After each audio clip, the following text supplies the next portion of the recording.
రేవంత్ రెడ్డి సారథ్యంలోని కాంగ్రెస్ ప్రభుత్వం ప్రజలకు ఇచ్చిన హామీలను నెరవేరుస్తుందని నకిరేకల్ ఎమ్మెల్యే వేముల వీరేశం అన్నారు. సంక్షేమ పాలనతో ప్రజలందరూ సంతోషంగా ఉన్నారని చెప్పారు. కాంగ్రెస్ పార్టీకి వస్తున్న ఆదరణను చూసి బీఆర్ఎస్ నేతలు తట్టుకోలేకపోతున్నారని అంటున్న వేముల వీరేశంతో మా ప్రతినిధి Pullarao face to face. Telangana రాష్ట్రంలో కాంగ్రెస్ ప్రభుత్వం కొలుతీరి రేపటికి నెల రోజులవుతుంది.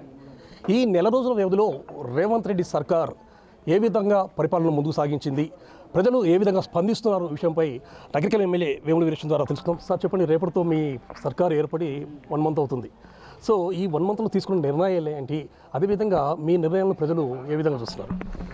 ఒక అద్భుతమైనటువంటి ప్రజారంజకమైనటువంటి పాలన కొనసాగుతూ ఉంది. ఇందిరమ్మ రాజ్యం అంటే గిట్టుంటుందా? పేదవానికి అడుగు వస్తుందా గవర్నమెంట్? పేదవాని కన్నీళ్ళు కడుపును ఆకలిని తీర్చేటువంటి ప్రభుత్వం ఒక అద్భుతమైనటువంటి విశ్వాసం, నమ్మకం ఈ ప్రభుత్వం పైన, ముఖ్యమంత్రి గారి పైన, ఈ జిల్లాలో మా మంత్రి కోమటిరెడ్డి వెంకరెడ్డి పైన అద్భుతమైనటువంటి ఒక నమ్మకం, విశ్వాసం ప్రజలకు కనిపిస్తూ ఉంది. అదేవిధంగా ఈ యొక్క 6 గ్యారంటీ స్కీమ్స్ అనేవి రేపు జరగబోయేటటువంటి పార్లమెంట్ ఎన్నికల్లో ఏ విధమైన ప్రభావం చూపించబోతుంది? అంటే ఇప్పటికే ప్రజలు డిసైడ్ అయిపోయినారు. అంటే నల్గొండ జిల్లాలో 50,000కు అటు ఇటుగానే తప్ప ఎక్కడ కూడా తక్కువ మెజార్టీతో గెలిచినటువంటి దాఖలాలు లేవు. రాష్ట్రంలో ఎక్కడ గెలిచినా కానీ భారీ మెజార్టీతో గెలిచారు. అత్యవసర మెజార్టీతో గెలిచింది బీఆర్ఎస్ వాళ్ళు తప్ప అత్యవసర మెజార్టీతో గెలిచింది మా కాంగ్రెస్ అభ్యర్థులు ఎక్కడ లేరు. ఓట్లు వేయని కాడ, కొద్దిగా మిస్గైడ్ అయినటువంటి కాడ, కొద్దిగా పొరపాటు జరిగిన కాడ అక్కడ ప్రజలు ఆలోచిస్తారు, అరే మనం మిస్టేక్ చేసినాం, పొరపాటు చేసినాం, మనం కాంగ్రెస్కి వేయవలసి ఉండి అంటారు. ఆ పొరపాటును వాళ్ళు గుర్తించారు. కాబట్టి రేపు వారు 1 సైడ్ ఉంటుంది పార్లమెంట్ ఎన్నికల్లో, 1 సైడ్గానే ఇక్కడ కాంగ్రెస్ పార్టీకి ఛాయిస్ ఇస్తారు. ఈ దేశంలో రాహుల్ గాంధీని ప్రధానిని చేయాలనేటువంటి ఒక సంకల్పంతో ప్రజలు ఉన్నారు. ఎందుకంటే ఇక్కడ ప్రజాస్వామ్యం ఉన్నట్టుగానే దేశంలో కూడా ప్రజాస్వామ్యాన్ని కోరుకుంటారు. తెలంగాణ అంటేనే ఒక చైతన్యానికి ప్రతీక.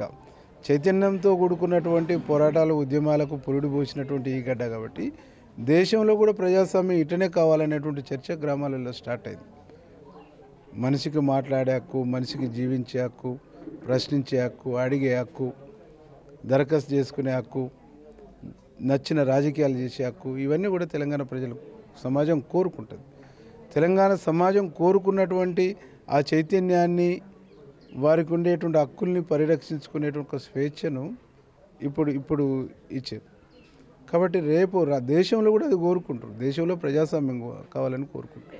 ఆ ప్రజాస్వామ్యం రాహుల్ గాంధీతోనే సిద్ధిస్తుంది, రాహుల్ గాంధీతోనే సాధ్యమైంది అనేటువంటి ఫీలింగు ఒక తెలంగాణ రాష్ట్రం కాదు, దేశంలో ఉన్నది.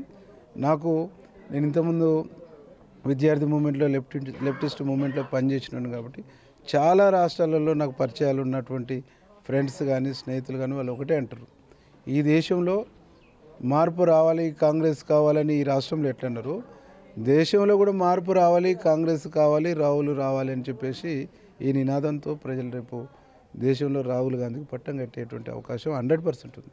మీరేమో ప్రజారంజకమైన పరిపాలన అందిస్తున్నారు, ప్రజలు మమ్మల్ని ఆదరిస్తున్నారు అని చెప్పి చెప్పుకుంటున్నారు. కానీ బీఆర్ఎస్ పార్టీకి సంబంధించినటువంటి చాలామంది నాయకులు ఏం చేస్తున్నారంటే, కాంగ్రెస్ ప్రభుత్వం వచ్చిన తర్వాత ప్రజలకు చేసేది ఏం లేదు, అలవి కానీ హామీలు ఇచ్చారు తప్ప వాళ్ళు ఏం చేయలేరు, అదేవిధంగా అనేక రకాలైనటువంటి కొత్త కుట్రలకు తెరదీస్తున్నారని చెప్పేసి కూడా చాలామంది బీఆర్ఎస్ నాయకులు, ముఖ్యంగా మన జిల్లాకు చెందినటువంటి మాజీ మంత్రి జగదీష్ రెడ్డి కూడా వ్యాఖ్యానించే సందర్భం దీన్ని ఏ విధంగా చూస్తారు? ఆయన మైండ్ దొబ్బింది. ఎందుకంటే జిల్లాలో 12కు 12 గెలుస్తాం, 12కు 12 గెలుస్తామని చెప్పేసి విర్రవీగిండు. ఆయన అత్యవసర ఓట్లతో గెలిచిండు కాబట్టి ఆయనకి ఏం చేయాలనో అర్థమవుతుంది. ఒక యాత్రికులు మన ఒక యాత్రకు పోతుర్రట. ఎట్లా శ్రీశైలం లాంటి యాత్రకు పోతుంటే బస్సు కొద్దిగా మిస్ అయిపోయేసి ఆ ప్రయాణికులు పల్టీ కొట్టేసి ఇది అయిపోయిస్తే అందరూ పాపం 7, 10, 12 మంది పోతున్న ప్రయాణంలో 11 మంది ఆ ప్రమాదశావత్తు ఇది అయిపోయి గాయపడి చనిపోయింది. ఒక అతను బతుకున్నాడట. ఆ బతుకున్న అతను వచ్చేసి ఇంటికాడ ఉండి రెస్ట్ తీసుకొని కొంచెం ట్రీట్మెంట్ ఇది అయిన తర్వాత వేడి నీళ్ళు తీసుకొని పోయి ఆ నొప్పులు తగ్గితేనే స్నానం చేయడానికి పోతే ఆ బాకెట్ బొలతపడు మొత్తం కొల్లంతా కాలింది. కాబట్టి ఇటు బొర్రలేక, అటు డొల్లలేక, ఇటు లేక నేను అక్కడ పోయినా బాగుండు, ఏంది ఈ బాధ అనేటువంటి పరిస్థితి. ఈ జిల్లాలో జగదీష్ రెడ్డి పరిస్థితి కూడా గట్టినే ఉంది. ఎందుకు అంటే ముందు నుయ్యి వెనక గొయ్యిలాగా అయింది. ఉదాహరణకు ఈ జిల్లాలకు వచ్చి ఏం చెప్పాలి, ఏం చేసినామని చెప్పాలి? నకరకల్ నియోజకవర్గానికి వచ్చినాము. పిల్లాయిపల్లి పాపం నీదే, ధర్మారెడ్డి పాపం నీదే, బ్రాహ్మణ వెల్లంలో ఆపిన పాపం నీదే, ఐటిపాముల లిఫ్ట్ ఆపిన పాపం నీదే. మా నియోజకవర్గానికి గడిచిన 10 సంవత్సరాలుగా నువ్వు మంత్రిగా ఉండి 1 ఎకరా ఆయకట్టుకు నీళ్ళు ఇచ్చిన పాపాన నువ్వు పోలే. ఈ పాపానికి నీకు ఈ 420 అనాలన్నా, నీ మీద ఏ ఛార్జ్ షీట్ వేయాలి, ఏ కేసు పెట్టాలి, ఇది ఒక భాగం. నల్గొండ నియోజకవర్గమే చూద్దాం. ఏం చేసిన నల్గొండ నియోజకవర్గానికి? నకలగండి సొరంగ మార్గం నట్టేట ముంచే, శివనగూడెం ప్రాజెక్టు కంప్లీట్ చేయకపోయే, డిండి మాట లేకపోయే, ఈరోజు లెఫ్ట్ కెనాల్ ద్వారా నీళ్ళు ఇచ్చే పరిస్థితే లేకపోయే. చాలా సందర్భాల్లో ఇటు కృష్ణాను ఇటు గోదావరిని రెండింటిని అనుసంధానం చేసి మధ్యన ఉన్న మూసితో జతగలిపిన అని చెప్పేసి మాట్లాడిండు. అవి చేసినటువంటి దాఖలాలు లేవు. కాబట్టి ఈ జిల్లాను సర్వనాశనం చేసి దక్షిణ తెలంగాణలో వెనుకబడినటువంటి జిల్లాగా, అభివృద్ధి చెందినటువంటి జిల్లాగా 10 సంవత్సరాలు ఏకచక్రాధిపత్యంగా మంత్రిగా ఉండి అసలు నిధులు దేని, విధులు సరిగా నిర్వహించని, అసలు ఒక్క డిపార్ట్మెంట్ ఈ 10 సంవత్సరాలుగా తరోగా రివ్యూ చేసిండా? రమ్మనండి, డిస్కషన్ చేద్దాం, నేనుంటా. ఈ నెల రోజుల పాలనపై ప్రజలు చాలా ఆనందాన్ని వ్యక్తం చేస్తున్నారు. కాంగ్రెస్ పార్టీ ఇచ్చినటువంటి హామీలన్నింటినీ కూడా నెరవేర్చుకుంటూ పోతూ ఉంటే, కాబట్టి కాంగ్రెస్ పాలనలో మాకు పూర్తిస్థాయి న్యాయం జరుగుతుందని చెప్పేసి ప్రజల నుండి చాలా హర్షం వ్యక్తం అవుతుందని చెప్పేసి కూడా వేముల వీరేశం చెప్తూ ఉండడం జరిగింది.